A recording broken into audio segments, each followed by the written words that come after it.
বন্ধুরা, তোমরা কি জানো, মাঝে মাঝে ছোট একটি বাক্যের ভেতরেও বিশাল একটি গল্প বা গভীর শিক্ষা লুকিয়ে থাকে? যেমন, পরিশ্রম সৌভাগ্যের প্রসূতি। ছোট্ট একটি বীজ থেকে যেমন বিশাল গাছ হয়, তেমনি একটি ছোট বাক্যের গভীর অর্থকে সহজভাবে বুঝিয়ে লেখাকেই বলে ভাব সম্প্রসারণ। আজকের ক্লাসে আমরা শিখব কিভাবে অল্প কথায় লুকিয়ে থাকা বড় বড় রহস্যগুলো খুঁজে বের করতে হয়। চলো শুরু করি। বইয়ের ৭২ নম্বর পৃষ্ঠা খুলো, শুনবে এবং বইয়ের পাতায় চোখ রাখবে। ৩. ভাব সম্প্রসারণ। প্রতিটি ভাষায়ই এমন কিছু বাক্য রয়েছে যেগুলোতে লুকিয়ে আছে গভীর ভাব। কবি, সাহিত্যিক, মনীষীদের রচনা কিংবা হাজার বছর ধরে প্রচলিত প্রবাদ প্রবচনে নিহিত থাকে জীবন সত্য। এই ধরনের গভীর ভাব বিশ্লেষণ করে তা সহজভাবে বুঝিয়ে দেওয়াকে বলে ভাব সম্প্রসারণ। ভাব সম্প্রসারণে যুক্তি, দৃষ্টান্ত ও প্রাসঙ্গিক উদ্ধৃতি দিয়ে মূলভাব পরিষ্কারভাবে উপস্থাপন করতে হবে। ভাব সম্প্রসারণ লেখার সময় নিচের বিষয়গুলো লক্ষ্য রাখতে হবে। ১.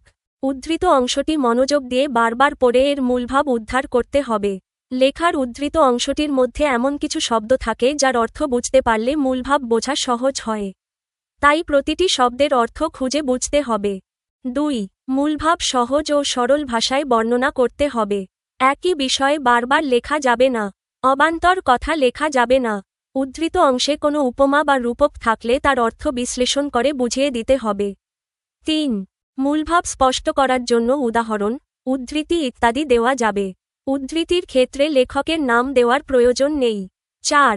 ভাব সম্প্রসারণের আয়তন প্রবন্ধের মতো বড় বা সারাংশের মতো ছোট হবে না।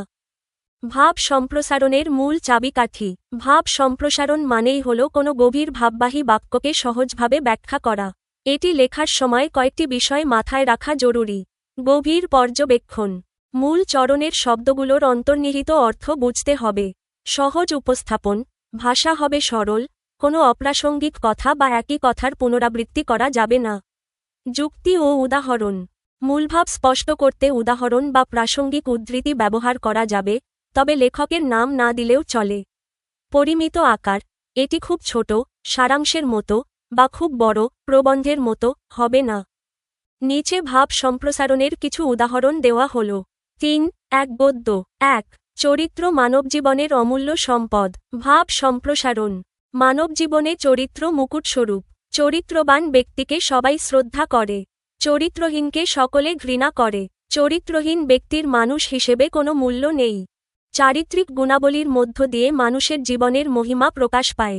চরিত্রবান ব্যক্তি কতগুলো গুণের অধিকারী হন: সৎ, বিনয়ী, উদার, নম্র, ভদ্র, রুচিশীল, ন্যায়পরায়ণ, সত্যবাদী, নির্লোভ, পরোপকারী ইত্যাদি গুণ চরিত্রবান ব্যক্তিকে মহত্ব দান করে।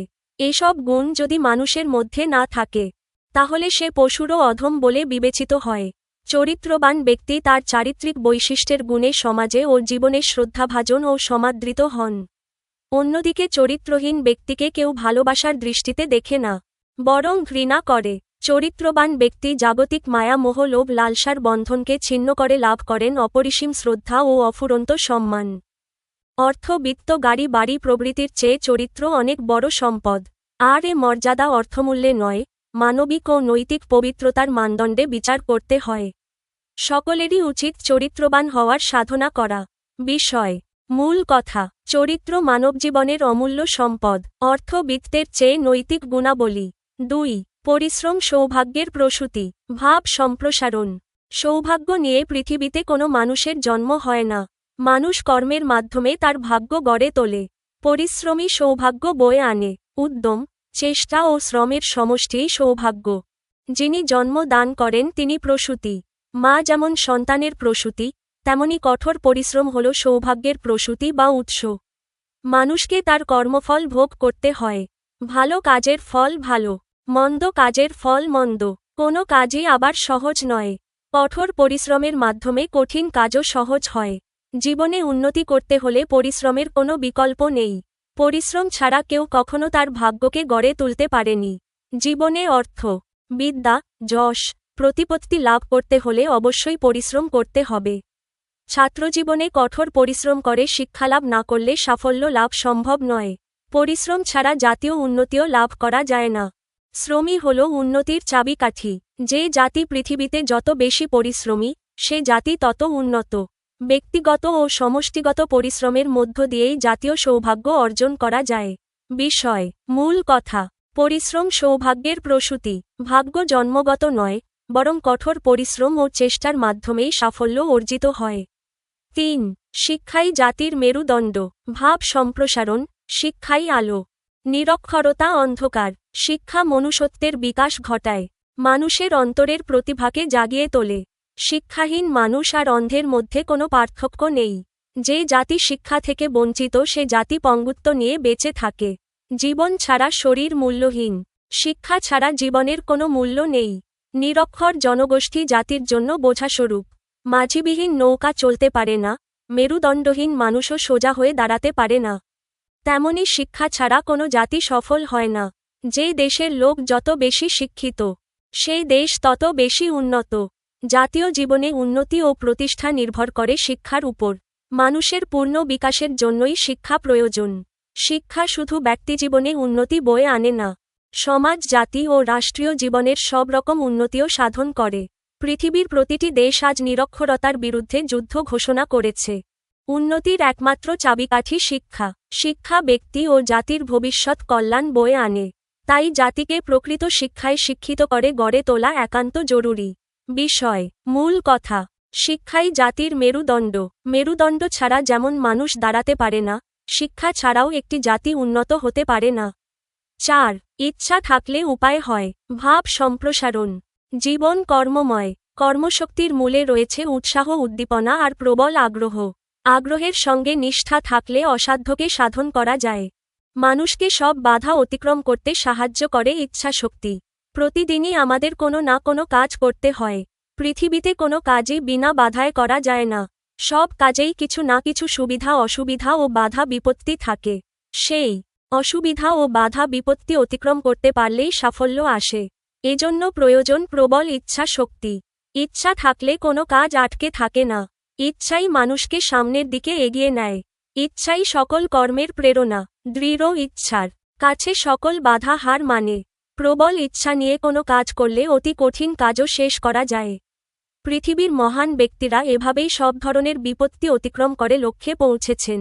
সম্রাট নেপোলিয়ান তার সেনাবাহিনীসহ আল্পস পর্বতের কাছে গিয়ে অসীম উৎসাহে বলে ওঠেন, আমার বিজয় অভিযানের মুখে আল্পস পর্বত থাকবে না। আত্মশক্তি ও ইচ্ছাশক্তির বলে তিনি আল্পস পার হতে পেরেছিলেন। মানুষের সকল কাজের মূল হল ইচ্ছাশক্তি। ইচ্ছাই মানুষকে সাফল্যের দ্বারে পৌঁছে দেয়। বিষয়, মূল কথা, ইচ্ছা থাকলে উপায় হয়। প্রবল ইচ্ছাশক্তি ও একনিষ্ঠতা থাকলে যেকোনো কঠিন বাধাও অতিক্রম করা সম্ভব। ৩.২ কবিতা ১. আপনারে লয়ে বিব্রত রহিতে আসে নাই কেহ অবনী পড়ে। সকলের তরে সকলে আমরা, প্রত্যেকে মোরা পরের তরে। ভাব সম্প্রসারণ। মানুষ সামাজিক জীব। সমাজে পরস্পর সহযোগিতার মাধ্যমে তাকে বেঁচে থাকতে হয়। সমাজ বিচ্ছিন্ন মানুষের জীবন অর্থহীন। কারণ সমাজে প্রতিটি মানুষ একে অন্যের উপর নির্ভরশীল। যে ব্যক্তি কেবল নিজের কথা ভাবে, সমাজের কথা ভাবে না, সেই স্বার্থপর ও আত্মকেন্দ্রিক। সমাজ বিচ্ছিন্ন মানুষ কখনোই সুখী হয় না। যারা নিজেদের কথা না ভেবে সমাজের মঙ্গল ও কল্যাণের জন্য জীবনকে বিলিয়ে দেয়, তারাই প্রকৃত মানুষ। অন্যের সুখের জন্য যারা ত্যাগ স্বীকার করে, তাদের মতো সুখী আর কেউ নেই। সমাজে এরকম মানুষেরাই চিরস্মরণীয় ও বরণীয় হয়ে আছেন। একে অন্যের সাহায্যে এগিয়ে আসাই প্রকৃত মানব ধর্ম। আজকের এই সভ্যতা গড়ে ওঠার পেছনে কাজ করেছে মানুষের শুভবুদ্ধি ও অন্যের কল্যাণ করার ইচ্ছা। ত্যাগের মাঝেই জীবনের সার্থকতা নিহিত, ভোগের মাঝে নয়। বিষয়, মূল কথা, সকলের তরে সকলে আমরা। মানুষের সার্থকতা ত্যাগে, ভোগে নয়, অন্যের কল্যাণে কাজ করাই প্রকৃত মানব ধর্ম। ২. স্বদেশের উপকারে নাই যার মন, কে বলে মানুষ তারে পশু সেই জন।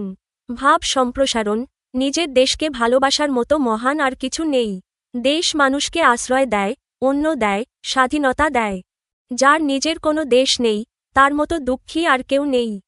স্বদেশের উপকার করা প্রত্যেকটি নাগরিকেরই কর্তব্য। দেশের কল্যাণ করা মানে নিজের কল্যাণ করা।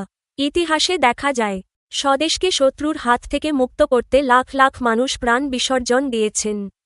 কারণ তারা জানতেন, একটি স্বাধীন দেশের চেয়ে মূল্যবান আর কিছু নেই।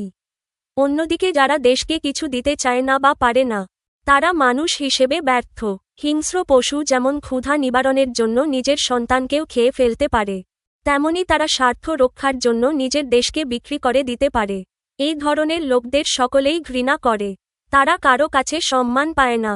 তারা এক অর্থে পশুর চেয়ে অধম। স্বদেশের কল্যাণ চিন্তা করাই প্রকৃত মানুষের ধর্ম। স্বদেশপ্রীতি যার নেই সে পশুর সমান। এই ধরনের মানুষ ইতিহাসের আস্তাকুড়ে নিক্ষিপ্ত হয়। বিষয়, মূল কথা, দেশপ্রেম ও মাতৃভাষা। স্বদেশপ্রীতিহীন মানুষ পশুর সমান এবং মাতৃভাষা ছাড়া মনের তৃপ্তি মেটানো অসম্ভব। ৩. বিশ্বে যা কিছু মহান সৃষ্টি চিরকল্যাণকর। অর্ধেক তার করিয়াছে নারী, অর্ধেক তার নর। ভাব সম্প্রসারণ। আজকের এই সভ্যতা বিকাশে নারী ও পুরুষের সমান অবদান রয়েছে। নারী ও পুরুষ তাই সমান মর্যাদার অধিকারী। কেবল পুরুষ কিংবা কেবল নারী থাকলে এ পৃথিবীতে মানুষের অস্তিত্ব টিকে থাকত না। অনেকে ভুল ধারণা পোষণ করেন, ভাবেন পুরুষ নারীর চেয়ে শক্তিশালী। সভ্যতার বিকাশে কেবল পুরুষের অবদান রয়েছে, অথচ নারীর অবদান পুরুষের চেয়ে কোনো অংশেই কম নয়। সভ্যতার আদিতে কৃষিকাজ আবিষ্কার করেছে নারী। পুরুষ বাইরের কাজ করলে ঘরের কাজ করেছে নারী। বর্তমানে নারী পুরুষ উভয়ই ঘরে বাইরে সমান তালে কাজ করে যাচ্ছে। তবুও নারীদের আমরা পুরুষের সমান মর্যাদা দিতে চাই না। আমরা ভুলে যাই যে নারী ও পুরুষ একই বৃন্তের দুটি ফুল, একটি ছাড়া আরেকটি অচল। নারীর অবদান ও মর্যাদা অস্বীকার করা অন্যায়। আমাদের উচিত নারীকে পুরুষের সমান মর্যাদা দেওয়া এবং একসঙ্গে কাজ করা। এভাবেই দেশ ও জাতির প্রকৃত উন্নয়ন সাধিত হবে।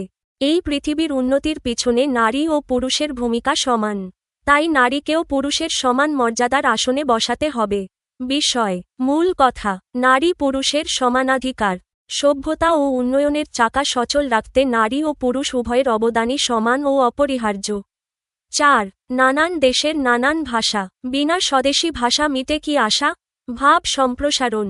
মাতৃভাষার চেয়ে মধুর ভাষা পৃথিবীতে আর নেই। মায়ের ভাষায় যত সহজে ও সাবলীলভাবে মনের ভাব প্রকাশ করা যায়, অন্য ভাষায় তা সম্ভব নয়। প্রতিটি মানুষই মাতৃভাষায় কথা বলতে আনন্দবোধ করে। স্বদেশী ভাষা ছাড়া অন্য ভাষায় কথা বলে মনের পিপাসা ততটা মেটে না। জীবনের প্রয়োজনে মানুষকে বিদেশি ভাষা শিখতে হয়, কিন্তু বিদেশি ভাষায় মনের সকল ভাব প্রকাশ করা অসম্ভব। মনের তৃষ্ণা মেটানোর জন্য তাকে বারবার মাতৃভাষার কাছে ফিরে আসতে হয়। মানুষ তার মাতৃভাষায় চিন্তা করে, স্বপ্ন দেখে। অন্য ভাষা যতই মর্যাদাশীল হোক না কেন, মাতৃভাষার সঙ্গে তার কিছুতেই তুলনা চলে না। বাংলা ভাষার শক্তিমান কবি মাইকেল মধুসূদন দত্ত প্রথম জীবনে ইংরেজি ভাষায় সাহিত্যচর্চা শুরু করেছিলেন, কিন্তু পরবর্তীকালে ভুল বুঝতে পেরে তিনি মাতৃভাষা বাংলায় সাহিত্যচর্চা শুরু করেন এবং খ্যাতি অর্জন করেন। তিনি যা বলতে চেয়েছিলেন, মাতৃভাষাতেই তা বলতে পেরেছেন। মাতৃভাষাকে ভালোবাসা আমাদের সকলের দায়িত্ব, অন্যথায় আমরা আমাদের পরিচয় হারিয়ে ফেলব। ভাষা ধ্বংস হলে একটি জাতি ধ্বংস হয়ে যায়। তাই বাঙালি জাতিকে টিকিয়ে রাখতে হলে মাতৃভাষা বাংলাকে আরও সমৃদ্ধ করতে হবে। বিষয়, মূল কথা, মাতৃভাষার গুরুত্ব ও মানবজীবনে এর অপরিহার্যতা। পৃথিবীতে অসংখ্য ভাষা থাকলেও মানুষের মনের আশা ও আবেগ পূর্ণরূপে প্রকাশের একমাত্র মাধ্যম হল মাতৃভাষা। অন্য কোনো ভাষা মানুষের হৃদয়ের তৃষ্ণা মেটাতে পারে না। নমুনা প্রশ্ন ১. ভাব সম্প্রসারণ করো। ক. কর্ম মানুষকে বাঁচিয়ে রাখে। ভাব সম্প্রসারণ। মানুষের জীবন কেবল বছরের সংখ্যা বা সময়ের মাপে সীমাবদ্ধ নয়। মানুষের প্রকৃত আয়ু নির্ধারিত হয় তার কাজের মাধ্যমে। পৃথিবীতে যে মানুষ যত বেশি কল্যাণকর কাজ করে, সে তত বেশি স্মরণীয় ও অমর হয়ে থাকে। মানুষ মরণশীল। সময়ের স্বাভাবিক নিয়মে একদিন প্রতিটি মানুষকে পৃথিবী থেকে বিদায় নিতে হয়। কিন্তু মৃত্যুর মাধ্যমেই কি মানুষের সব শেষ হয়ে যায়?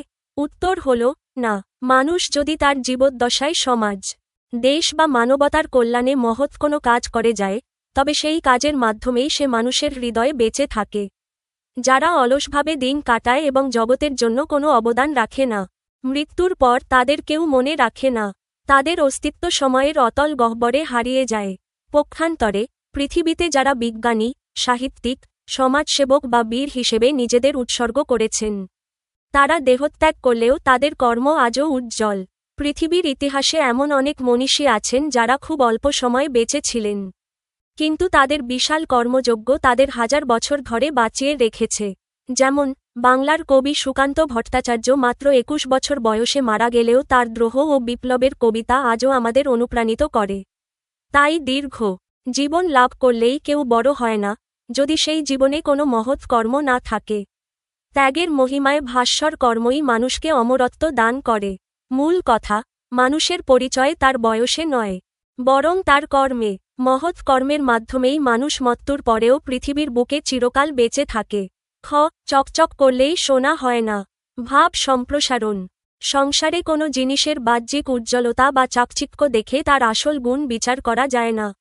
অনেক সময় অতি সাধারণ জিনিসের ভেতরেও মূল্যবান রত্ন লুকিয়ে থাকে। আবার খুব আকর্ষণীয় জিনিসের ভেতরেও শূন্যতা বা ক্ষতিকর কিছু থাকতে পারে। মানুষ সাধারণত কোনো কিছুর বাইরের রূপ দেখে দ্রুত আকৃষ্ট হয়। এটি মানুষের একটি সহজাত প্রবৃত্তি। কিন্তু মনে রাখা প্রয়োজন, যা দেখতে সুন্দর বা উজ্জ্বল, তা সব সময় মূল্যবান নাও হতে পারে।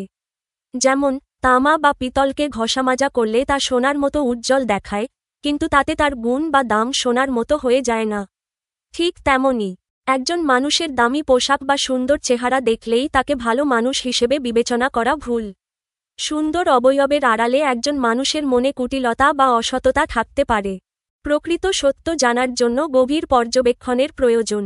সোনা কি না তা যাচাই করতে যেমন কোষ্টি পাথরে ঘষতে হয়, তেমনি মানুষের মহত্ব বিচারের জন্য তার চরিত্র ও কর্মের পরীক্ষা নিতে হয়। প্রকৃত গুণী মানুষ অনেক সময় খুব সাদামাটা জীবনযাপন করেন, যার বাইরে কোনো চাকচিক্য থাকে না, কিন্তু তার জ্ঞান ও ব্যক্তিত্বই হল তার আসল পরিচয়। মহৎ কিছু পেতে হলে কেবল বাহ্যিক রূপের মোহে না পড়ে তার গুণ ও সত্যতা যাচাই করা একান্ত প্রয়োজন।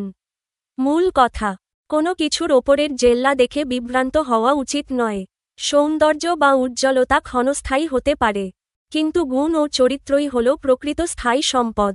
বাহ্যিক আবরণের চেয়ে অভ্যন্তরীণ গুণই শ্রেষ্ঠত্বের প্রকৃত মাপকাঠি।